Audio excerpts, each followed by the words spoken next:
Okay. All right. Here we go. Here's to an ice cold Bush Light and throw some beef ribs on the egg tonight. Ice. I mean, that is the official beer for ribs on the show, right? Ice cold Bush Light. Throw some beef ribs on the grill all day long. The Out of Bounds Show, 105.9 The Zone, ESPN. Brought to you by Core Cryotherapy. All right, Core Wellness and Recovery. Now, if you're losing your hair, early signs, you want to go to Core. They just bought this piece of equipment, TED. They call it TED. TED Hair Restoration. They're having success with females and males. Core Wellness and Recovery in the township, across from Sombra. Core Wellness and Recovery. Also, they've got cryotherapy, red light therapy, IV therapy, and more at Core Wellness and Recovery in the township across from Sombra. Let's welcome in my friend Ryan Fowler, 109 The Game, Tuscaloosa. Afternoon drive. This man never stops working for Kalen DeBoer or Nick Saban. He joins us on the Farm Bureau Insurance guest line. We got to see each other out in Dallas. And Ryan Fowler, good morning. How you doing? Yeah, good. Did I just hear like Matt Boscana during the break? What was that? I'm confused. I was literally I'm so asleep because of my plane. You know, by the way, that your air traffic is just garbage. You know what I mean? It's just. I mean, I know you said yesterday on the tarmac for 4 hours, so I'm not really complaining to somebody like that. But anyway, I'm like half asleep, right? And I thought I heard Matt Moscona like doing an interview like in the background. Am I crazy about this? I mean, am I having like alien encounters, or is this just me? I mean, I got to looking down my phone and I'm like, am I on with Bo or am I on with Matt? I mean, that's the grind that we've been putting in the SEC media days. Our job is not physical; it's just mental. If you've ever been pulled for 12 hours, you know, here, there, everywhere, here, that's what media days is. I mean, you saw it there. I mean, we were in that environment for 12 hours for 3 days. It's overwhelming. It is. I mean, that's why I had to get out of there so much. You were there in the trenches. Well, and see what it is you're walking down Radio Road like Alabama Day yesterday, and all these folks want the Alabama, right? They hey come here, let's do Alabama, and so you do your 4-hour show, but then you're probably doing another 3 to 4 hours worth of interviews. Yeah, just I mean, because people are grabbing you because it's Alabama Day. Now earlier in the week they kind of wanted to know, you know, hey, what's Kalen DeBoer going to bring? What's he going to do this? What's he going to be able to do this? And, you know, yesterday I think a lot of people were impressed. I mean, you know, it when you get in front of Kalen DeBoer, the one thing that jumps off the paper, I know you didn't ask me this, it's your show, you jump in and tell me, no, he's authentic. He is really an authentic, genuine person. And I think this is one of the reasons why when you look at recruiting, that he is really taking it to another level. That when he gets these kids on campus and they talk to the players, I mean, Jalen Milroe told me a story about building a relationship with Kalen DeBoer yesterday that I went, wow, because they really haven't had that. And I know that's going to sound rough because it is. Nick Saban was a negative reinforcer. Okay. You react because you didn't want to hear the negative, okay? You kept it in line because you didn't want to hear the negative. Tyler Booker shared a story about Nick Sheridan. So he looks down at his phone after spring practice one day. He looks down at his phone and he went, oh, Lord, what have I done? He looks down at his phone calls. He's like, here's the offense coordinator calling me. What have I done? Because anytime a coach ever called him in the past, it was, what the heck were you doing? Why did you do this? This was the message. Hey, Tyler, just want to let you know how much I love you, how much leadership that you have been able to take a step in our transition. You have been key to keeping a lot of things smoother. I just want to let you know I love you and I appreciate you. Thanks, Nick Sheridan. Wow. He called him back, he said, wow, Coach, thank you. He goes, I think that's the first time I've ever been thanked for my leadership. And you know, I've talked to so many different players. If you love your coach, you're going to play harder for him. You're going to play harder for him. I think these guys in that building, that's one of the biggest changes in Tuscaloosa, is how this assistant coaching staff with Coach DeBoer and Coach Courtney Morgan have been able to connect with these players. And these players are sharing it with recruits. when they come on campus, because that's what really happens, right? Coach gets out there and talks, and then all of a sudden they go ask their buddy that they may have played in the same region or area or know from the same state, and they say, hey, what's it really like to play here? And then they go into these authentic relationships, how these guys have been able to cultivate this. Pretty special, pretty unique. Ryan Fowler, 109 The Game Tuscaloosa, joins us on the Farm Bureau Insurance guest line. The show is driven by your next Nissan Pathfinder at Cannon Nissan in Jackson. You had the general manager from DeBoer on the show. What's his name? Courtney Morgan. Most impressive interview I have probably ever had, because it's the way that he lined everything up. Because you got to go back and study this guy's background, okay? So he played at Michigan with Tom Brady. He was offensive lineman, and he's developed a system, for one, for evaluating players, but also if you study his system, he was part of a financial industry, Vanguard Mutual Fund. Oh, yeah, knows that. Very familiar. Yeah, I think a lot of people have that mutual fund because it's so reliable, right? Yeah. He worked on the sports side of that and client branding. Well, what's going perfect now with the world that we live in? Every one of these kids want to be branded. They want to have a client NIL deal. So when you look at it, Courtney Morgan kind of came in. Coach DeBoer is obviously very, very close to him. This was the guy that came in on the plane when Kalen DeBoer came in from UW. He was like the second guy out of the plane, and I went, "Who's this guy?" Oh no, I thought it was a media relations guy. No, you find out general manager, and you're sitting there going, "This guy's impressive." He is brilliant. When you listen to the way that he structured this system of how, it sounds like an NFL general manager's responsibility at the college level. I think they're a step ahead of the curve on this guy. And this is something, we hear this director of player operations, and I kind of thought it was going to be a similar role. No, they've still got the director of player operations. Ellis Ponder's still here. He's still doing that role. Courtney Morgan's in a different role. This is truly a GM. So this is, if you look at the chain of command, Kalen DeBoer up there, and then you got Courtney Morgan, and then you branch off with two coordinators. It is that high. He'll never be higher than the coach, like general managers are in the NFL, but he plays a very important role. And several schools have already tried to come in and slip him away, but I think the relationship with Kalen DeBoer not going to happen. Yeah, Lane Kiffin had an unbelievable general manager, Austin Thomas. Really? Yeah. Did he call it a general manager? He did. He Okay. did. So I don't know how many years ago, several years ago, when he hired him at Ole Miss, Austin Thomas is a freak.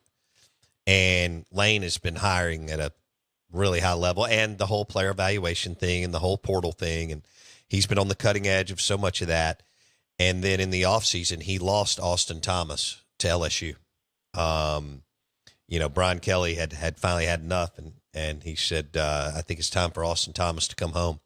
But he was he was one of the top 5 guys in college football. And you're right, Ryan, this new general, you're right. It's not the director of football ops anymore. Well, because that's what I thought it was. I thought, okay, this is new ops guy. No. This guy is different. He's connected with players. There are a lot of stuff. Yeah. Hey, don't you dare leave here. I know you got a portal. You got somebody pandering over here. Hold on. That's what they're doing. It's the NFL system. It is, evaluating, trying to figure out, okay, where do they go? What do they need? Okay, I need a 6'2" linebacker that can run a 4.4. All right, let's go. It's how they found Keelan Russell. Guys, Keelan Russell was not a highly thought of quarterback, but they spotted him and said, this guy's got elite talent. Just wait till he gets to the camp. What happens? He goes to the Elite 11, wins the MVP, goes to the Rivals 250 quarterback camp, wins that, is now rated, I think, 3rd best quarterback in the country. And I think he was somewhere around the top 20 quarterback, something like that, going into this. He was a high 3, low 4 on most of the ratings. Now he's a unanimous 5-star. So it's just kind of evaluating that talent to be able to see, what fits in. This system is different over here. It's refreshing to cover. Well, let me ask Ryan Fowler, Tuscaloosa, Bama Insider, lover of obviously Ole Miss football too. He joins us on the Farm Bureau Insurance guest line. I'm a big Ole Miss guy. I'm thinking about voting Ole Miss today, like Nick Saban did yesterday. Right. I would Some of not that have be Ole rat Miss poison. in my top two, but I Some of that recognize. would be, rat poison. You know, we're throwing it out, man. We're going because really that's the question about Ole Miss is how can they deal with the pressure, and that now you got that status. You got that status, right? You're a playoff team. You're not kind of coming from the back. You're coming from the front. So, that's one of the topics that. I really do. I really calculate that Ole Miss. I think they got a heck of a football team. 10 stars on offense, 10 on defense. Oh, no question. I mean, but really, it's. But I like Georgia. I like Bama, and then I'm not gonna. I get into, my third in the league. That's where it starts. Ole Miss and Texas coming, but I got Georgia, I got Bama, and then I got Ole Miss, Texas. Try doing the bottom four. That's your trig. Well, who cares? There's a lot of, but I know, there's a lot of people fighting for the bottom. So. Well, I can tell you who it is. It's Vanderbilt, South Carolina, Mississippi State, and Arkansas. Ooh, Auburn didn't make the cut. Okay, all right. Dude, I love it. I love the rivalry. You crack me up. All right, so Courtney Morgan, can you think what was like? Give me the 14-ounce fillet of the interview. Like, what's something he said, maybe an experience he's had or something he wants to do or somebody that he learned from during the interview that you were like, okay, wow. Okay. So you got a young man that works with your show, right? Yes. Okay. He's probably going to have to help us out on this because you and I are too old to understand this, okay? There is a new hip-hop artist, or maybe the guy's not new. It's called Fabulous or Fabulous. Fabulous. I got to go look it up because he said it during the interview. I just don't know anything about him. He's Fabulous. You got it. Okay. All right. And he's got a song in there. If you want to play the clean version, I don't know if there's a dirty version, but make sure you type in clean. But it's called Cold Summer. Okay. Have you guys noticed the Cold Summer tweets from all these coaches over in Tuscaloosa? Like Cold Summer has become a attachment to any tweet and all tweets. Cold Summer, hashtag Cold Summer. And what it was is they took this song, and it's a song. It's just take a top dog, turn him into an underdog, and it's been the theme of the entire kind of off season, and it's based a lot on this one song, Cold Summer. They took it, they branded it. They've now, when a recruit comes in, they've slapped this hockey jersey on them, Cold Summer. It's become literally a trend in Tuscaloosa with this Cold Summer because what it kind of references is there's a lot of people early on that really doubted that Kalen DeBoer would be able to coach, right? I mean, not coach, but recruit. He can't recruit the South. There's no way he's going to be able to recruit the South. There's no way, this South Dakota guy is going to be able to come down here and recruit. Well, he built a staff, and him and his staff currently at number 1 in the country in most publications, number 2 at the lowest, number 1 consensus, unanimous over, in the SEC. He's been that way for a couple of weeks in the SEC, but now it's just kind of taken over at that number 1 spot overall. And the Cold Summer theme is something they're contributing to because it's become like documentaries. It's like little short clips on Twitter and Facebook. It has been the theme. Every recruit now tweets when he commits Cold Summer. And basically what that is trying to make, I guess, some of these folks that wanted to eat a little crow, they can have little frozen crows. So, that was really what just the marketing, like he took a hip hop song that was super, super popular with the young people right now and literally made it a theme in Tuscaloosa. Now think about that. Okay, you say, well, come on, that's not that big of a deal. The previous guy didn't allow your hat to be turned around if you were walking around in the building. Previous guy didn't want to, I don't think you could wear your flip-flops in the hallway. You had to have tennis shoes on. I'm just saying it's a little bit more relaxed, and they're kind of embracing the fun. They're like, Alabama has always been an attractive option, but the attractive option was getting you to the next level, right? Getting you to the NFL. Now Alabama has become this kind of fun school to be a part of in the football side of things. And I think that's where this recruiting has picked up. So that was the biggest takeaway for me is just how they twisted a very popular hip-hop song and made it a theme in Tuscaloosa. Okay. Good marketing. Okay. So even though you and I don't connect with it, I mean, when I first heard it, I was like, then I went back and listened to the song, and it's like it literally matches up with what they've been talking about on social networks. Absolutely. This is about the 20-year-olds in the program. Yeah. Heck yeah. I mean, I love hearing that. Well, and Alabama's got to change their unique, reputation. Fun. Yeah. Well, and Alabama needs to change their reputation because, guys, they were all business here.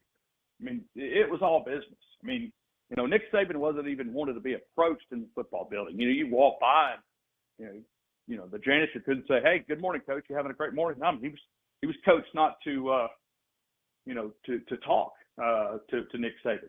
This has changed the entire climate in the building. I mean, it's kind of refreshing to cover. I mean, from a standpoint that, you can have small talk with a coach and he doesn't look like you're looking to, kick his mom in her knee or something. I mean, all right, DeBoer, we're visiting with Ryan Fowler, 109 The Game, Tuscaloosa. You're listening now to Bounce. Interview with Kayla. I think that's one thing. I mean, he went to Radio Row and spent 2 hours doing Radio Row. Did he really? Yeah, Nick Saban hadn't done it in 5-6 years. I tell you what, though, Saban's unbelievable on TV.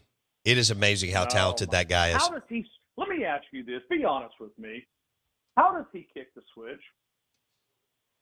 He's that so you mentioned how he quite frankly just wasn't a lot of fun. Well, he was great for your business and your program because y'all won so much and you won 6 national titles or whatever it was. And it was roaring and y'all were the toast of the town and the best in college football the last 15 years. But you just asked a great question. I just think that he's able to pull off both. He was able to pull off the process-oriented, I am driven, I have blinders on every day to make these 100 young men as good as they can be for the University of Alabama. And when he hung it up, he is now fun, and he's a storyteller. Here's what I said this morning. He owned SEC Media Days. I was just there. You were there. Nobody, look, the four big name quarterbacks, they weren't even a ripple in the baby pool this week in Dallas. Carson Beck, Jalen Milroe, Jackson Dart, Brady Cook. Oh, wow. Great point. Okay. Georgia is the thing right now in college football. No. Kirby Smart on Monday? No, it was Nick Saban. Alabama and DeBoer. I think he's going to do great. I just told you, I got him at number 2 in the league. I don't think they're going to take a step back. But let me tell you who owned SEC Media Days. Nick Saban. He's so good on TV. He's so charismatic. He's so magnetic. He is going to trump Herb Street on ESPN SEC network coverage. All right. Do you think they're worried about that? No. I think he may be better than what they. No, because it will make Herb Street I'm not saying Herb Street's gotten comfortable because Herb Street works hard and he does a good job. His challenge is Lee Corso. I mean, right. And Corso, that shtick was wonderful. But Saban can also be funny and joke around, which you saw him do with Kirby Smart. Which is the part that we never saw, off the record. But now we get it for, let's just say, let's say we get it for 5 years, Ryan Fowler. We are so blessed. You were so blessed to cover him right there. I was blessed to be 2.5 hours away from Tuscaloosa, and he was in our world and covering. He made me money. He made all of us money. He made the league money. He made the assistant coaches, the coaches money, the game. I told him this on Monday night. I told him exactly what you're saying. Yeah. Just in a random conversation. It's like, Coach, you don't realize what you've done for media, sports talk media, content. Right. And I thanked him. I literally thanked him because I hadn't talked to him since his retirement. I said, hey, Coach, I hope you're enjoying retirement. And because he did. I mean, Bo, this is not me being ashamed of saying this.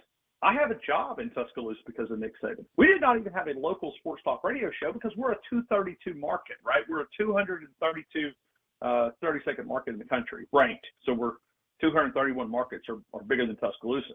Everything came out of Birmingham. Now we have 12 hours of local content that starts in our building and ends in our building at 6 p.m. 12 hours. Isn't that beautiful? Content.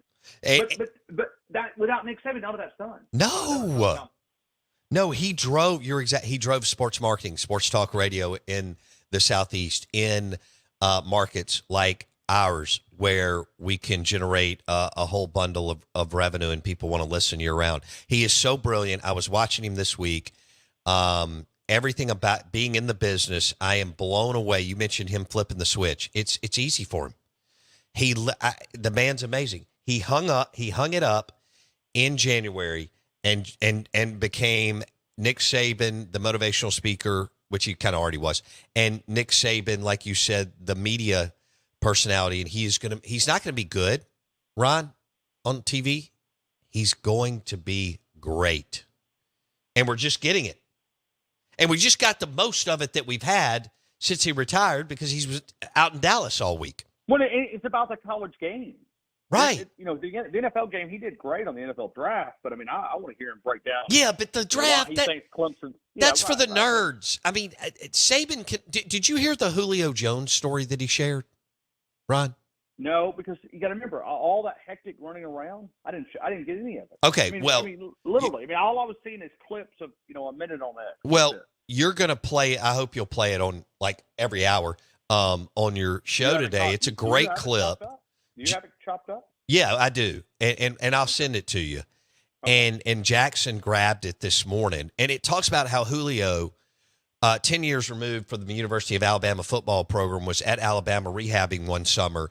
And the Alabama players are out there playing 7-on-7, but there's no coaches out there. They can't be allowed out there, which is ridiculous. But anyway, and at that time. And he said a wide receiver drops a ball, bad body language, and then kicks the ball. And Julio walks over to the guy and says, "Hey, man, that's not how we do it here at the University of Alabama." And what Saban was saying is, I wasn't there, and the OC at the time, I can't remember if it was Sark or Lane or McElwain, the OC at the time wasn't there, and the wide receiver coach wasn't there. But Julio Jones let that guy know, that's not how we do it. Yeah. At Alabama. See, that's powerful. That is. And okay, so how are the other SEC fans dealing with this? Because it's almost like you're having two recruiters, right? It's like you got Kalen DeBoer and Courtney Morgan here recruiting, and then you got Nick Saban supplementing that recruiting because he's on the national spotlight. And every time you look up there and you see Nick Saban, what do you think? Alabama Crimson Tide football. 6 national titles. You just nailed it. He will be one of Kalen DeBoer's top recruiters every year that he's on TV. Because Kirk Herbstreit is a recruiter for Ohio State. You're exactly right. Yeah. And even Desmond to a certain extent, even though he's not good, but to Michigan. So, and there's others right out here that are, some are good, some aren't. But yes, Saban will be an unbelievable recruiter for the University of Alabama for years to come. All right, buddy. Yeah. I just wanted to recap SEC Media Days. I wanted to hear about Courtney Morgan, Saban's GM. Lane Kiffin has absolutely nailed all 3 of his GMs, and I think Kiffin nailed the latest one, even though he lost Austin Thomas, who some people believe was number 1 or top 5. He hired Billy Glasscock from the University of Texas and Sark's staff to fill in as GM. And you mentioned you've got Courtney Morgan. These guys, men or women, are super valuable. Super valuable. The GM role now in college football with the portal is so freaking valuable. Look, man, I'm going to send you the audio of Julio Jones. Have a great show today. I know you're glad to be back. I was glad that a 53-minute flight lasted 4.5 hours on the runway in a plane. Yeah, and what do we do? Like, I mean, this has become like a debate. I don't. Like, do we just drive everywhere? I mean, is this what we do? I mean, is it? Delta is better. Look, there are some amazing, wonderful, talented people who work at American Airlines. You're on American. I was on the cattle train. Okay, I was so frustrated, and I usually don't. But 4.5 hours, and in the plane, we never got off on the runway. It's just good hell. Well, like I just don't remember this. They didn't put enough fuel in the plane to sit out there and taxi for the thunderstorm to go through, so we had to go back in and get more fuel and then go back out on the runway and wait our turn. So a 53-minute flight turned into a 4.5 hour. I mean, it just, like I said, I don't remember this 4 or 5 years ago. It's like we just let the FAA go to blank. It's just. Well, like, I could go down this rabbit hole, but, okay. we'll do it's it. Not sports. It's no, I have just. Anything to do with. Dude, this goes back to Homeland Security and the failure of George Bush and Dick Cheney and Rumsfeld and so many. I know we've got somebody in the White House now that we shouldn't be in there, but this goes to also, the overboard of what we did after 9/11, and we could go on and on and on. Well, but I watch the stock market. Look at all these airline companies.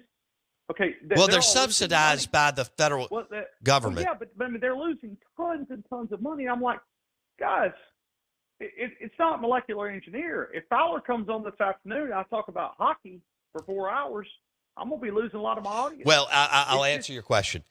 I don't like the fact that the federal government subsidizes X, Y, and Z businesses, but the one that I do want them to subsidize is airfare, the airlines, because I want it to be safe, and I do want it to be as efficient as possible, and usually it is. Because I do, like you, I want to fly. I mean, I'm good with driving some places, but when I want to get somewhere, we went to the Bahamas at Christmas. It was an hour to Atlanta and less than 2 hours to the island. I love that. But anyway, hey, did you go to Terry Black's barbecue?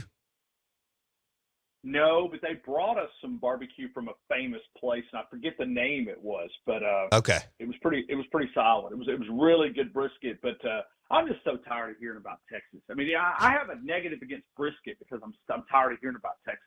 Like, I'm just sick of it, Bo. I'm literally sick of hearing Texas. You're cracking me up, man. No, I mean, you are on a roll today, and I love it. This is. I mean, the Shorthorns in Austin are just. I mean, it's just. When you look at the success, it doesn't match up with the ego, okay? Oklahoma's got more national titles and Heisman winners, and they just kind of humble, hey, we're good to be here. Thanks for inviting us to the neighborhood. Texas walks in and says, going to tear that down, that down, that down, that down. We are now the Super Bowl. Anytime you play anybody, we're their Super Bowl. And I'm like, are you a nut? I mean, we're not swimming and diving. We're talking about football, okay? Swimming and diving, trophy cabinet may be full, volleyball may be full, but at the end of the day, I have seen one national title in Austin in 54 years. Take that, Longhorns. Have a great day. All right, I want to leave you with this. I hope that you I know you're on the show for 8 hours a day. I hope that all you do today is take shots at Texas and Auburn. Love you, buddy. See ya. I've been doing it for 3 days. Roll Tide. All right. Roll Tide, Ryan Fowler, 109 The Game, Tuscaloosa. He joined us on the Farm Bureau Insurance Guest Line. The show is brought to you by Core Wellness and Recovery in the township across from Sombra. Core Wellness and Recovery. If you're showing early signs of hair loss, they have this unbelievable piece of equipment, TED Hair Restoration. You want to go in and get a consultation on what they can do at Core Wellness and Recovery.